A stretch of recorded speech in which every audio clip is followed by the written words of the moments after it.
The year is 1939. Many of the world's powers are beginning to gain major military power, and many expect the outcome to be war. Two of these great powers are Nazi Germany and Soviet Russia. These military powers had once fought against each other in World War I. Leading the young Soviet Union is dictator Joseph Stalin. Stalin was a major communist leader who had helped overthrow the old Russian government, along with other communist and Bolshevik activists. His communist ideas were often corrupt and led to much death, suffering, and murder. On the other side was the Nazi Germany leader Adolf Hitler. Hitler was also a leader in a young, new government, but this government was a capitalist government. Hitler also had a dark side to his Nazi party. This was the hope of an all-Aryan world, which included the destruction of all Jews and Semitic religions and races. In August of 1939, Hitler decided to organize a meeting with Stalin to establish a pact that would ensure that the Soviets would not get involved with the Germans if there were to be a war. The reason for this is that Germany had lost World War I primarily because it was fighting on two fronts. One of them was with Russia. Even though the Russians did not win, they did play a major role in the defeat of Germany. Stalin agreed for the reason of fear of another war. The man that Hitler sent was Johann von Ribbentrop, who was a German foreign minister. Ribbentrop was given strict orders on the pact and was sent immediately. He arrived in Moscow on the morning of 19th of August 1939. The man that he would be meeting with was the Soviet Foreign Minister Vyacheslav Molotov. This is why the pact is also known as the Molotov-Ribbentrop Pact. The one problem that these two men had was that they had grown up knowing that each of the other's country was evil, and that they should not be trusted. With their differences set aside, the men began to make the Molotov-Ribbentrop Pact.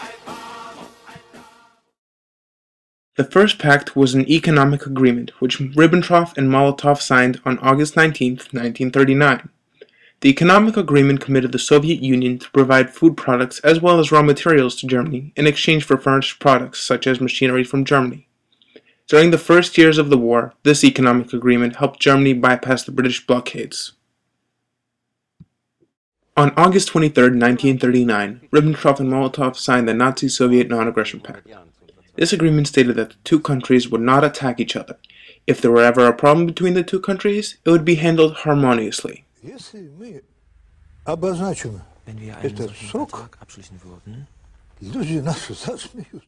pact originally was supposed to last for 100 years.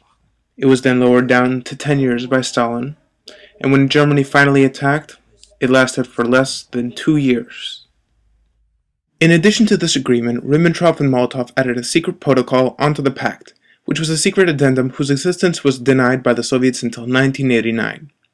For the Soviets for agreeing to not join the possible future war, Germany was giving the Soviets the Baltic states, which included Estonia, Latvia, and Lithuania. Poland was also to be divided by the two along the narrow Vistula and Sens rivers.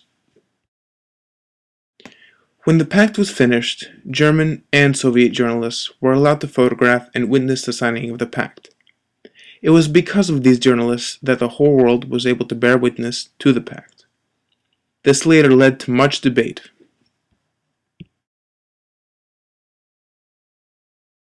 Then, on the morning on September 1st, 1939, the Nazis invaded Poland from the west.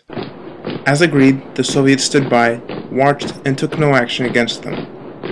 2 days later, the British declared war on Germany, and World War II had begun.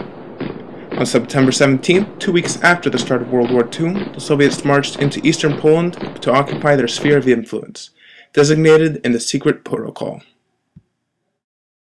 The Nazi-Soviet Pact was active for approximately 2 years. During these 2 years, guards and posts that marked Nazi and Soviet territory secured the borders. Hitler was not fully pleased with the results, because his plans called for world domination.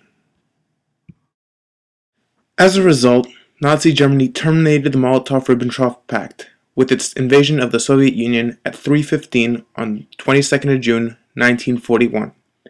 After the launch of the invasion, the territories gained by the Soviet Union due to the Molotov-Ribbentrop Pact were lost in a matter of weeks. Within 6 months, the Soviet military had suffered 4.3 million casualties, and Germany had captured 3 million Soviet prisoners.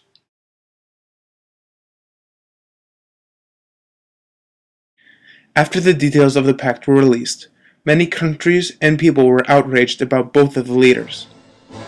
Also, numerous people debated the idea of the pact and why it had happened. One of the first questions was why Stalin had agreed to sign the pact. The reason behind Stalin's thinking was that he knew that there was going to be a war. Because of this, he decided that he would need more time to prepare.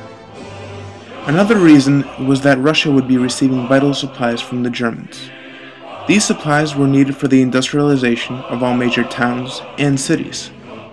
In addition to building cities, the German supplies would go towards improving the Soviet army.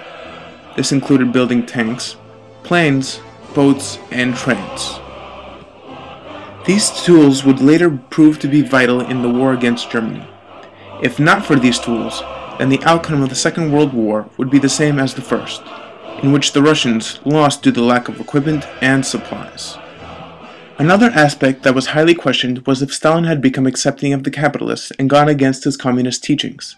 Hitler was also questioned in the same way, but towards the communists.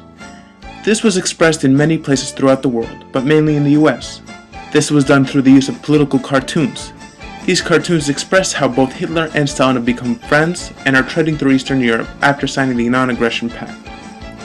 Another example of this is where Hitler stabbed Stalin in the back after signing the pact, which is to signify Hitler attacking the Soviet Union 2 years after the signing of the Nazi-Soviet Pact, or the Russo-German Pact as it is depicted in this picture. Another part of the Nazi-Soviet Pact that was debated was the existence of the secret protocol. The original secret protocol was presumably destroyed in the bombing of Germany, but a microfilmed copy was kept in the documents archive of the German Foreign Office. Despite publication of the recovered copy in Western media, for decades it was the official policy of the Soviet Union to deny any existence of the secret protocol.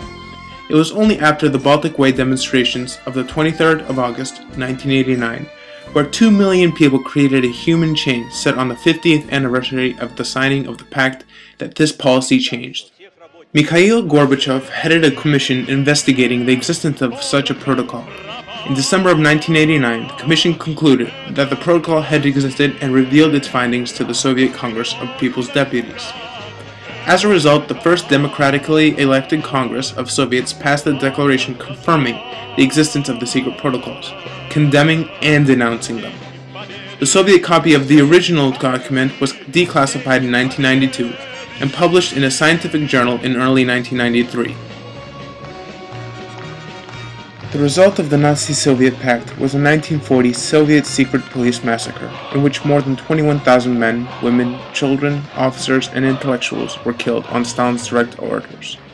Polish researchers estimated that the Polish suffered approximately 5.7 million deaths at the hands of the Nazis and Soviets. In August of 2009, in an article written in the Polish newspaper Gazeta Wyborcza, Russian Prime Minister Vladimir Putin condemned the Molotov-Ribbentrop Pact as immoral.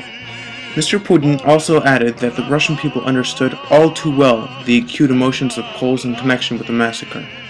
He also stated that it is possible to condemn, with good reason, the Molotov-Ribbentrop Pact, concluded in August 1939, referring to the 2 foreign ministers who signed the pact at the Kremlin. It was clear today, he said, that any form of agreement with the Nazi regime was unacceptable from the moral point of view and had no chance of being realized. This was followed by apologies from Putin himself and monetary apologies from both the Russians and Germans.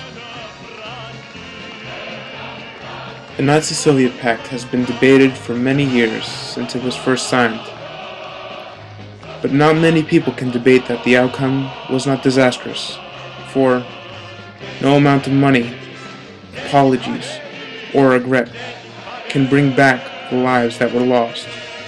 This is why we should avoid repeating the biggest lie in history.